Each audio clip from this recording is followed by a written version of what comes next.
नमस्कार,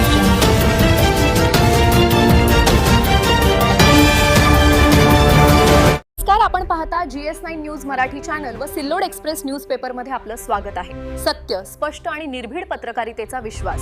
सिल्लोड शहरासह चिंचपूर येथे साहित्यरत्न अण्णाभाऊ साठे यांची जयंती मोठ्या उत्साहात आणि विविध सामाजिक उपक्रमांसह साजरी करण्यात आली। स्वराज्याचे जनक क्रांतिराजे छत्रपती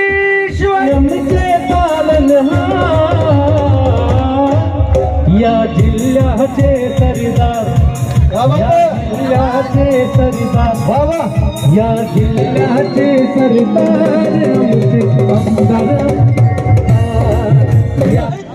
आकाश आयरे राजेंद्र डे यांना अभिवादन करून ते गेलेले आहे। कारण साहेब आपली वेळ 10:30ची होती, परंतु आपण आता 2:30 ते 3 वाजते त्यातून साहेबांच्या दुसऱ्या कार्यक्रमाचे दौरे असल्यामुळे साहेब त्या कार्यक्रमात गेलेले आहे। आणि या ठिकाणी जयंती उत्सव समितीचे अध्यक्ष तथा सिल्लोड नगर परिषदेचे नगराध्यक्ष युवा नेते समीरभाई यांची या ठिकाणी या कार्यक्रमाला प्रमुख उपस्थित लाभलेले आहे।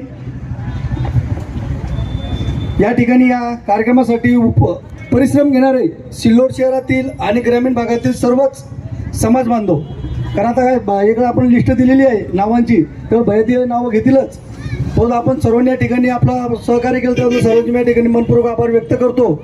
आणि भैया साहेब, मी या ठिकाणी थोडक्यात आपल्याला विनंती करतो की आपण या तालुक्यामध्ये अनेक गावचे सभागृह असतील, स्मशानभूमीची कामं प्रलंबित आहेत। आणि पहिला विषय असा आहे की मागच्या वर्षी सिल्लोड शहरातील मातंग समाज बांधवासाठी साहेबांनी 2 गुंठी जागा दिली होती, परंतु परत साहेबांनी या ठिकाणी एक पुढच्या भविष्याचा विचार करून मागच्या वर्षी 2 गुंठी जागा दिली होती, त्याच्याऐवजी साहेबांनी या ठिकाणी मातंग समाजाला 20 गुंठी जागा दिलेली आहे, म्हणजे अर्धा एकर। कारण भविष्यामध्ये 2 गुंठ्यामध्ये आपलं काही या ठिकाणी अडचण झाली असती, त्यामुळे साहेबांनी या ठिकाणी 20 गुंठे आपल्याला या ठिकाणी साहेबाच्या नगर परिषदेच्या माध्यमातून बाईच्या माध्यमातून नगर परिषदेचा ठराव घेऊन 20 गुंठे जागेचं या ठिकाणी शासकीय प्रक्रिया चालू आहे आणि स्मशानभूमीसाठी। आणि भैयासाहेब, दुसरा विषय असा आहे की आपण जो साहेबांनी या ठिकाणी सिल्लोड शहरामध्ये तालुक्याच्या वतीनं जो उपक्रम हाती घेतलेला आहे जनते समस्या सोडवणे सोमवारी, त्याच्यामध्ये प्रामुख्याने आपण ज्या काही गावामध्ये मातंग समाजाकडे जागा आहे, पण त्या जागेची स्मशानभूमीसाठी जागा आहे आणि सभागृहासाठी सुद्धा जागा आहे, परंतु त्याची ग्रामसेवक दखल घेत नाही आणि त्या जागा ग्रामपंचायतला नोंद घेत नाही। त्याचा आपण या ठिकाणी ग्रामसेवकला सक्त सूचना कराव्या की आपण या ठिकाणी या जागाचे पंचनामा करून त्या जागा सुद्धा या ठिकाणी त्या समाजाला भेटले पाहिजे। अनेक गावामध्ये सभागृह मोडकळीस आलेले, त्याचा आपण या ठिकाणी ठराव घेऊन नवीन सभागृहासाठी आपण या ठिकाणी मागणी त्या ग्रामसेवकला करण्यास सांगावे। असे 2-3 प्रश्न आहे।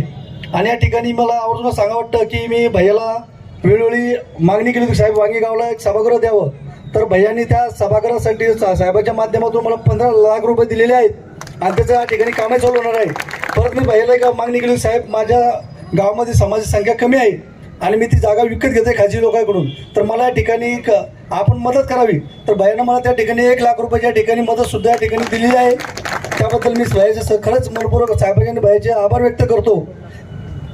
आणि यानंतर साहेब आमच्या समाजामध्ये काही उद्योग उभारण्यासाठी त्या सुद्धा आपण या ठिकाणी आम्हाला मदत करावी, काही घरकुल असेल, काही सभागृह असेल, यासाठी आपण या ठिकाणी साहेबांच्या माध्यमातून निधी उपलब्ध करून द्यावा अशी मी या ठिकाणी आपल्याला विनंती करतो आणि थांबतो। GS9 न्यूज मराठी चॅनल व सिल्लोड एक्सप्रेस न्यूजपेपर, आमचं न्यूज चॅनल सबस्क्राइब करा, लाईक करा, फेसबुक पेज फॉलो करा आणि ही बातमी जास्तीत जास्त शेअर करा। धन्यवाद। साहेबांना माझी विनंती आहे का पुढच्या मीटिंगला नगरपालिकेच्या वतीनं आपण मातंग समाज बंधू भगिनींसाठी आणि ग्रामीण भागातून येणारे लोक जे मोठ्या कार्यक्रम असतो, काही सामाजिक कार्यक्रम असतात, काही आपले साखरपुडा असतात, काही लग्न कार्य असतात, यासाठी एक मोठा हॉल, एक मोठा सभागृह आपण या ठिकाणी समाजाला बांधून देण्याचा निर्णय घ्यावा, जेणेकरून आपल्या समाजाच्या लोकांना विविध कार्यक्रम करायला त्या ठिकाणी अडचण येणार नाही। म्हणून आपण बघा, आपण आता रोहिदास नगरमध्ये संत रविदास महाराज यांच्या नावाने सभागृह दिला, चर्मकार समाज बांधवांना त्या ठिकाणी आपण दिलेलं आहे। आपण दलित बांधवांना सुद्धा त्या ठिकाणी सभागृह बांधून दिलेलं आहे। नागसेन बौद्ध विहार, त्याच पद्धतीनं लोकशाहीर अण्णाभाऊ साठे यांच्या नावाने सिल्लोड शहरामध्ये एक मोठा सभागृह आपण या ठिकाणी उभा करू, जेणेकरून आपल्या शहराच्या लोकांना आणि ग्रामीण भागाच्या समाज बांधवांना त्या ठिकाणी कार्यक्रम करता येईल, बैठक करता येईल। आणि सुखदुःखाचे सर्व कार्यक्रम त्या ठिकाणी करता येईल अशा पद्धतीने आपण तोही नियोजन आपण करू. पुतळ्याचा जो विषय आहे तो पुतळ्याचा विषय आपल्याला रोडवर करायला जरा अडचण येऊ लागली. मी सगळ्या माहिरे साहेबांना, कांबळे साहेबांना, विजू खाजेकर असतील, गायकवाड असतील, आपले साठे असतील, या सर्वांना मी त्या ठिकाणी चर्चा केली. त्यांना सांगितलं मी का शासनाकडून रोडवर म्हणजे मधल्या रोडवर आपल्याला करायला अडचण येऊ लागली, म्हणून आपण आपल्या शिवसेना भवन समोर जो वॉल कंपाऊंड आहे त्यामध्ये अण्णा भाऊंचा भव्य दिव्य असा पुतळा त्या ठिकाणी उभारणार आहे.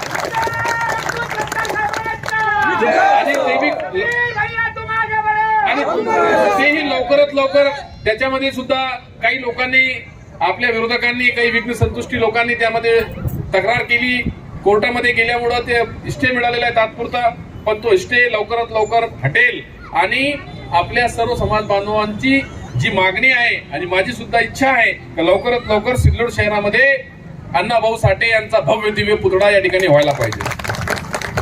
आपल्या समोर आहे, मला वाटतं सिल्लोड शहराचा सर्वात सुंदर चौक जर कोणाला म्हणता येईल तर ते लोकशाहीर अण्णाभाऊ साठे यांच्या चौकाला म्हणतात. आपण सर्व बघू शकता आणि ही संकल्पना आपल्या मंचावर बसलेल्या सर्व नेत्यांची माझी आहे. आम्ही सर्वांनी नियोजन केलं. आम्हाला इथेच पुतळा करायचा होता, पण थोडं तांत्रिक अडचण आल्या त्यामुळे इथे आम्ही पुतळा करू शकलो नाही. पण चौकाला असा आकार दिलेला आहे का नाव जरी त्याच्यावर म्हणजे नाव तर लिहिलेलंच आहे, आपण नाव नाही वाचलं पण फक्त बघितलं तरी अण्णाभाऊंची आठवण आल्याशिवाय राहणार. आणि गेल्या निवडणुकीच्या काळामध्ये सुद्धा आमदार अब्दुल सत्तार साहेबांच्या पाठीशी आपला समाज भक्कमपणे उभा होता आणि खरं म्हणजे आपण सर्व आमदार साहेबांचे विजयाचे शिल्पकार आहात. आपला जो 2,500 विजय झाला त्याच्यामध्ये तुमचा मोलाचा वाटा आहे, सर्व जाती धर्माच्या लोकांचा वाटा आहे. असं नाही का बाकीच्या लोकांनी मतदान केलं, सर्वांनी मतदान केलं, सर्वांनी आमदार साहेबांना त्या ठिकाणी निवडून आणण्यासाठी प्रयत्न केलेला आहे. आपला वाटा त्यामध्ये सिंहाचा आहे असं सांगायला हरकत नाही. या ठिकाणी आपल्याला सर्वांना माहिती आहे का अण्णाभाऊंनी शिक्षण किती घेतलं आणि शिक्षण जरी त्यांनी कमी दिवस घेतलं असेल तरी त्यांनी कार्य किती मोठे केले. फक्त ते आपल्या राज्यापुरता किंवा देशापुरता मर्यादित नाही तर जगामध्ये अण्णाभाऊंचं नाव आहे. जगामध्ये अण्णाभाऊचं नाव घेतलं जातं आणि आपला सन्मान तेवढा वाढतो, समाजाचाही वाढतो आणि आपल्या देशाचाही वाढतो. आणि महापुरुष मला सांगायला त्या ठिकाणी आनंद होतो की आपण सर्वांनी हा विचार केला पाहिजे की अण्णाभाऊ फक्त आपल्या समाजापुरता मर्यादित ठेवायचे नाही. अण्णाभाऊ हे सर्व समाजासाठी महत्वाचे आहे.